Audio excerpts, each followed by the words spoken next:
الحمد للہ رب العالمین والعاقبۃ للمتقین والصلاة والسلام علی رسولہ الانبیاء والمرسلین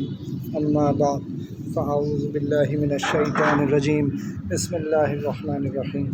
قل ان کنتم تحبون اللہ فاتبعونی یحببکم اللہ ویغفر لکم ذنوبکم واللہ غفور رحیم۔ ترجمہ: آپ کہہ دیجئے کہ اگر تم اللہ تعالیٰ سے محبت رکھتے ہو تو تم لوگ میری اتباع کرو، اللہ تعالیٰ تم سے محبت کرنے لگیں گے اور تمہارے سب گناہوں کو معاف فرما دیں گے، اور اللہ تعالیٰ بڑے معاف کرنے والے، بڑے عنایت فرمانے والے ہیں۔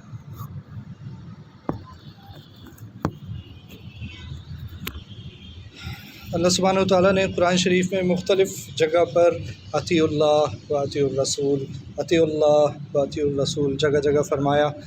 جس کا مطلب یہ بنتا ہے کہ اللہ کی اطاعت کرو اور اللہ کے رسول کی اطاعت کرو۔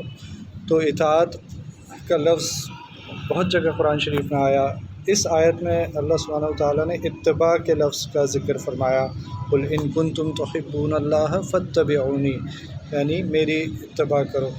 تو اللہ تعالیٰ یعنی اللہ سبحانہ وتعالیٰ نبی کریم صلی اللہ علیہ وسلم سے فرما رہے ہیں کہ ان سے کہیے کہ اگر تم چاہتے ہو کہ میں تم سے محبت کروں تو ان سے کہو کہ یہ تمہاری اتباع کریں۔ تو یہ اتباع کیا چیز ہوتی ہے؟ اطاعت میں اور اتباع میں کیا فرق ہے؟ تو اطاعت جو ہے وہ فرما برداری کو کہتے ہیں، اور اتباع جو ہے وہ پیچھے چلنے کو کہتے ہیں۔ اسی طرح قرآن شریف میں مختلف جگہوں پر جو شیطان کی اتباع سے منع فرمایا تو وہاں بھی اتباع کا لفظ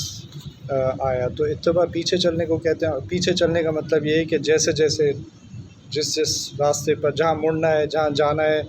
اس کے پیچھے پیچھے آپ چلتے جائیں، یعنی کہ پوری طرح ان کے طریقے کو اختیار کر لینا۔ تو اگر ہم پوری طرح نبی کریم صلی اللہ علیہ وسلم کے طریقے کو اختیار کر لیں گے تو پھر اللہ تعالیٰ کی محبت ہمیں حاصل ہو جائے گی، اور اللہ تعالیٰ کی محبت سے بڑی چیز تو کوئی ہو ہی نہیں سکتی۔ تو اللہ تعالیٰ نے اتنا آسان طریقہ بتا دیا کہ ہم اگر اللہ سبحانہ وتعالیٰ کی محبت حاصل کرنا چاہتے ہیں تو اللہ کے نبی صلی اللہ علیہ وسلم کی اتباع شروع کر دیں تو اللہ تعالیٰ پھر ہم سے محبت کرنے لگیں گے۔ فرماتے ہیں یحببکم اللہ، یعنی اللہ تم سے محبت کرنے لگیں گے، ویغفر لکم، اور تمہارے گناہ معاف فرما دیں گے، ذنوبکم، واللہ غفور الرحیم، اور اللہ غفور الرحیم ہے۔ تو یہ اتباع کیا ہوتی ہے؟ اتباع کی مثال اگر ہم سمجھیں تو بڑی آسان مثال ہے، ہماری مسجد سے ہی متعلق ہے مثال، کہ ایک بچہ ہے جو شاید اس نے اپنے والد صاحب کو دیکھا کہ وہ تسبیح پڑھتے ہیں، وہ ٹوپی پہنتے ہیں، وہ جائے نماز کا استعمال کرتے ہیں، اور وہ ایک کتاب پڑھتے ہیں۔ کیا نام ہے اس کتاب کا؟ دلائل الخیرات، دلائل الخیرات پڑھتے ہیں۔ تو وہ بچہ جو ہے وہ مسجد میں، حالانکہ اسے ابھی میرے خیال میں الف بے بھی پڑھنی نہیں آتی، وہ مسجد آتا ہے، ٹوپی بھی پہنتا ہے، جائے نماز بھی لے کے آتا ہے، اور دلائل الخیرات بھی لے کے آتا ہے، وہ ایک جگہ سائڈ میں رکھتا ہے، اور پھر رکوع بھی کرتا ہے، سجدہ بھی کرتا ہے، سب کچھ کرتا ہے۔ وہ کتاب پڑھتا تو نہیں، لیکن وہ اسی طرح کتاب واپس لے کے چلا جاتا ہے۔ اب میرا گمان ہے کہ اس کے والد صاحب اسے دیکھتے ہوں گے تو بہت خوش ہوتے ہوں گے کہ جو میں کر رہا ہوں وہی یہ بھی کر رہا ہے۔ تو اگر وہ اور بھی بچے ہوتے ہیں تو دوسرے جو بچے ہوتے ہیں وہ کیا کر رہے ہوتے ہیں؟ کوئی اسپائڈر مین کا لباس پہنے ہوئے ہوتا ہے، کوئی بیٹ مین کا لباس پہنے ہوتا ہے، کوئی کسی کی قمیض کے پیچھے لکھا ہوتا ہے میسی، اور پتہ نہیں کون کون سے کھلاڑی ہیں جو تو رول ماڈل جو ہے نا وہ ایسے بنا لیے۔ تو اب جس طرح باپ اپنے بچے کو یہ دیکھ کر خوش ہوگا کہ یہ میری اتباع کر رہا ہے، جو جیسے میں کرتا ہوں ویسے یہ کرتا ہے، اسی طرح اللہ سبحانہ وتعالیٰ کتنے خوش ہوں گے جب وہ دیکھیں گے کہ یہ میرے نبی، میرا محبوب، سب سے محبوب نبی صلی اللہ علیہ وسلم، ان کے طریقے کی اتباع کر رہا ہے، تو اللہ سبحانہ وتعالیٰ کتنے خوش ہوں گے۔ تو ایک تو اطاعت ہوتی ہے، تو اطاعت تو یہ ہے کہ نبی نے حکم دیا تو آپ نے اس پہ عمل کیا، اور یہ تو فرض کے درجے میں آ گیا۔ لیکن یہ کہ ایک حدیث میں آتا ہے کہ ایک صحابی تھے، انہوں نے نبی صلی اللہ علیہ وسلم کو دیکھا کہ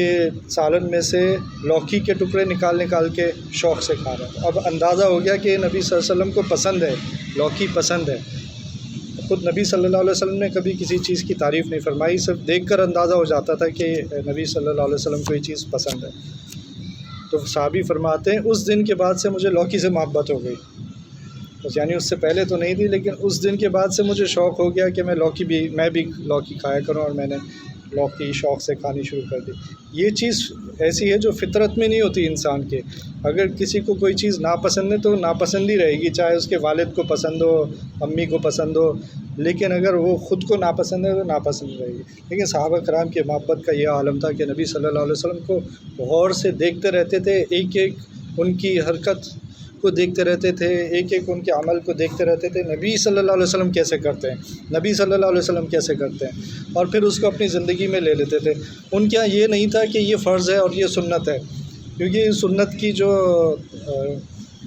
اصطلاح ہے، جو فقہا کے نزدیک جو سنت کی اصطلاح ہے، یہ تو بعد میں آئی ہے، جب انہوں نے اس کو آپس میں فرق کیا کہ یہ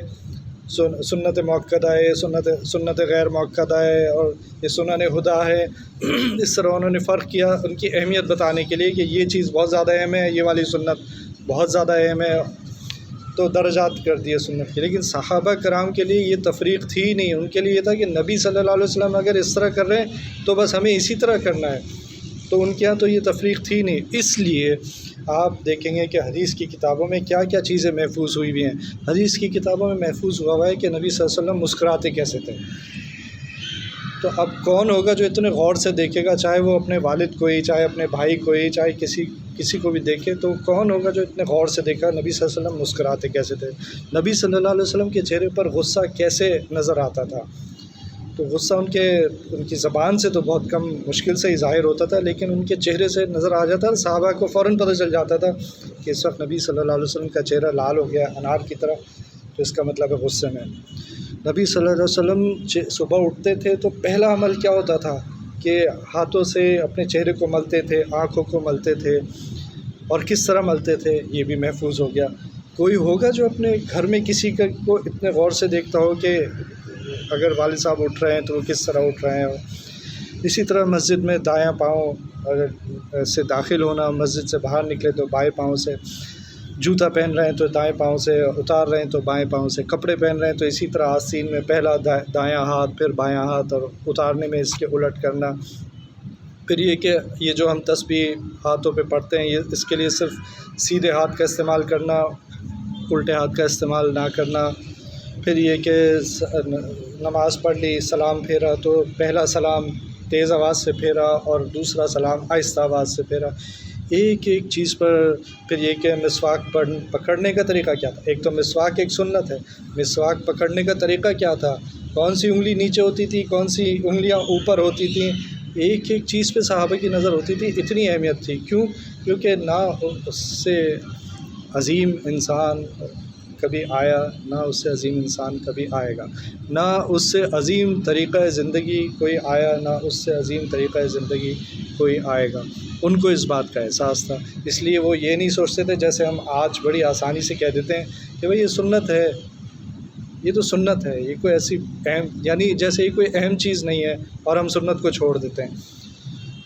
تو صحابہ کرام کے لیے تو وہ سنت ہی سب کچھ تھا۔ تو ایک دفعہ حضرت حذیفہ رضی اللہ عنہ ایران میں ایک بادشاہ کے دربار میں بیٹھے ہوئے تھے اور کھانے کا لقمہ گر گیا ان سے، تو انہوں نے اٹھایا، صاف کیا اور کھانے لگے، تو کسی نے روکا، کیا کر رہے ہو، یہاں دربار میں بیٹھے ہوئے لوگ دیکھیں گے کیا کہیں گے۔ انہوں نے جواب میں کیا فرمایا، میں ان احمقوں کی خاطر اپنے نبی کا طریقہ چھوڑ دوں۔ اتنی ان کے نزدیک نبی کریم صلی اللہ علیہ وسلم کی سنتوں کا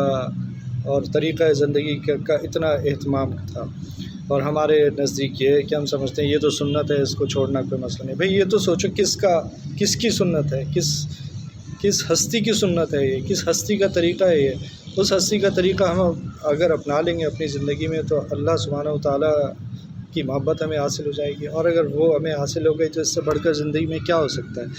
نبی کریم صلی اللہ علیہ وسلم فرماتے ہیں تم میں سے کوئی مومن نہیں ہو سکتا جب تک کہ میں اس کے باپ، اس کے بیٹے اور تمام انسانوں سے زیادہ محبوب نہ ہو جاؤں۔ تو کیا ہم اپنا جائزہ لیں، کیا ہم اسی طرح اپنی زندگی گزار رہے ہیں؟ حضرت حذیفہ رضی اللہ عنہ کی مثال آپ کے سامنے رکھی، مولانا اسلم شیخ پوری شہید رحمہ اللہ،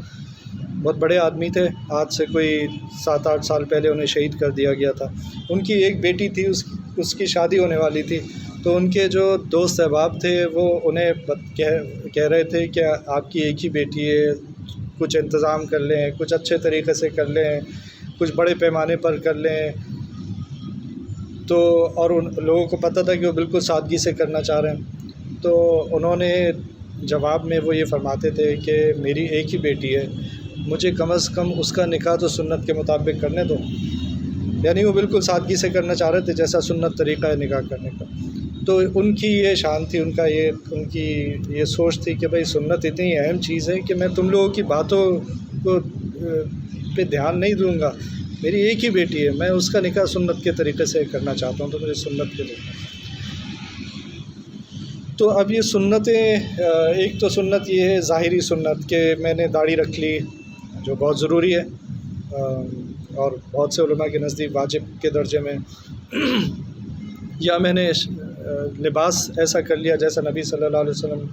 کو لباس پسند تھا، یا میں نے بال ایسے رکھ لیے، یا میں نے سر پہ ٹوپی رکھ لی۔ تو یہ تو ساری ظاہری سنتیں ہیں اور یہ قدرے آسان ہیں، اس دور میں یہ بھی مشکل لوگوں کو لگتی ہیں، لیکن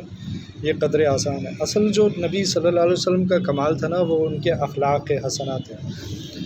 وہ بھی نبی صلی اللہ علیہ وسلم کی سنت ہے کہ وہ زندگی ہماری زندگی بن جائے، یا کم از کم ہم کوشش کریں، اتباع کریں نبی صلی اللہ علیہ وسلم کی، کہ نبی صلی اللہ علیہ وسلم کے اخلاق کیسے تھے، ان کا صبر کیسا تھا، ان کا معاف کرنا کیسا تھا، ان کا دل کیسا تھا، ان کے دل میں کیا تھا سوائے اللہ سبحانہ و تعالیٰ کی محبت کے، ان کے دل میں کیا کچھ اور تھا۔ حضرت عائشہ رضی اللہ عنہ فرماتی ہیں کہ ہمارے ساتھ ایسے ہوتے تھے جیسے عام آدمی ہیں، اور اسی طرح عام بات چیت ہو رہی ہوتی تھی، اچانک اذان ہو جاتی تھی، حدیث کا مفہوم بتا رہا ہوں، اچانک اذان ہو جاتی تھی تو ایسے ہو جاتے تھے جیسے ہمیں جانتے ہی نہیں، اور فوراً مسجد کی طرف روانہ ہو جاتے تھے۔ تو ہمارا دل کیسا ہے، ہمارے دل میں کیا کیا چیزیں بسی ہوئی ہیں۔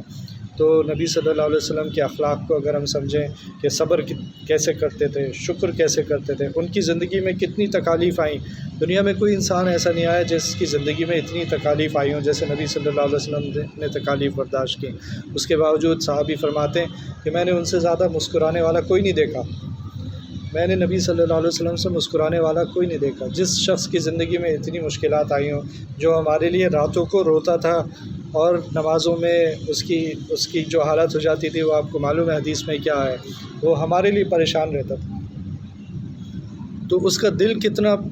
پریشان تھا اور اس کے چہرے پہ مسکراہٹ رہتی تھی، کیوں؟ کہیں امت میری پریشان نہ ہو جائے مجھے دیکھ کر، تو میری امت بھی خوش رہے۔ تو یہ ان کے اخلاق تھے۔ تو جب صحابہ نے ان کے اخلاق اختیار کر لیے اور ان کی اتباع کر لی اور بس ان کے دیوانے ہو گئے، تو پھر ہوا کیا کہ سورہ عادیات میں کس طرح شروع ہوتی ہے سورہ عادیات؟ والعادیات ضبحا، اللہ سبحانہ و تعالیٰ نے صحابہ کرام کے گھوڑوں کی قسم کھائی ہے، صحابہ کرام کی نہیں، صحابہ کرام کے گھوڑوں کی قسم کھائی ہے۔ تو پھر ان لوگوں کا یہ درجہ ہو جاتا ہے، اللہ تعالیٰ ان سے ایسی محبت کرتے ہیں۔ اسی طرح قرآن شریف میں آتا ہے صبغۃ اللہ، کہ اللہ کا رنگ اختیار کر، اللہ کے رنگ سے بہتر کون سا رنگ ہے؟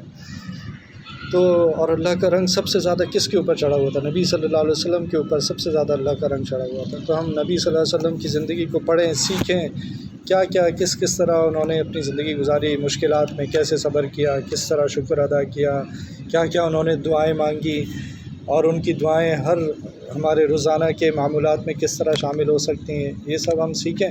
تو انشاءاللہ اللہ تعالیٰ ہم سے محبت کریں گے، اور جیسے اس